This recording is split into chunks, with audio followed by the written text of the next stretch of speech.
In this video, we're going to be jailbreaking or rooting an iPod Touch 4th generation iOS version 6.1.6. And in order to do so, you're going to need to download iTunes version 11.1.5 and Capstone 1.0.8. As a quick disclaimer, every jailbreaking process is going to be different. This is due to the software that is used, the iOS version that your iOS device has, as well as the iOS device that you have, whether it's an iPod Touch, iPhone 10, iPhone 13, every process is going to be different. Once you have the iTunes version and the Capstone downloaded, you're going to need to install the iTunes.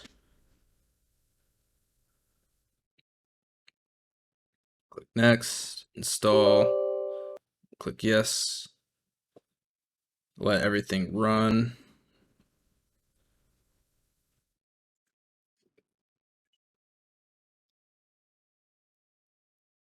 And then you should have the iTunes installed pretty quickly.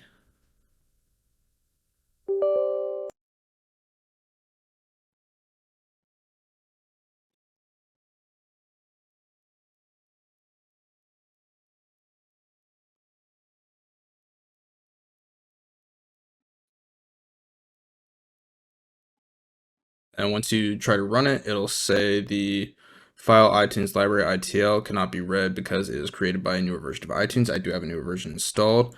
The way that you're going to fix this is open up a Finder window, go to this PC, the hard drive that is installed on, gonna go to users, your user, as well as music, iTunes, and you're gonna have this ITL file that's right here. Since this is one that is created by a newer version, you're gonna need to delete it. And once that is done, you can run the older version of iTunes and it'll create the ITL file for you, and that is gonna be the one that is from the older version.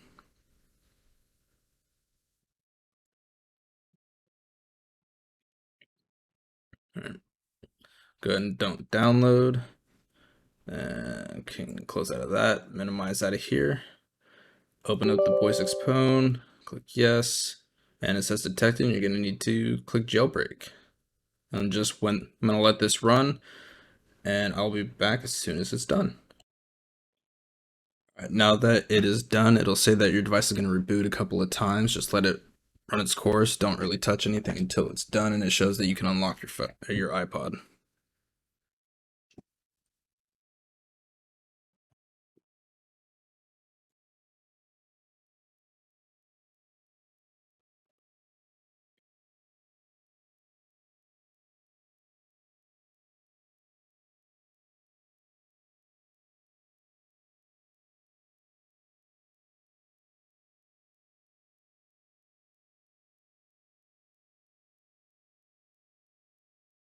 Now that it is unlocked, you can see that there is a new application on here. This is called Cydia. You need to open that and it'll run its first preparation of the file system. And close out of this, don't need this anymore. And I will let this run and set up the file system.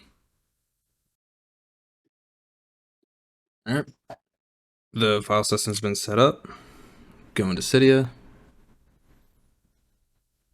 And it'll pop up with a screen asking whether you are a user, a hacker, or a developer. Just click user, click done. It'll load everything up. I'm getting unable to load because I'm not connected to the Wi-Fi. But once you have your Cydia sections and changes, you can go into changes, update anything that needs to be updated on there, and then go back to Cydia and be able to install different repositories or applications as you so desire.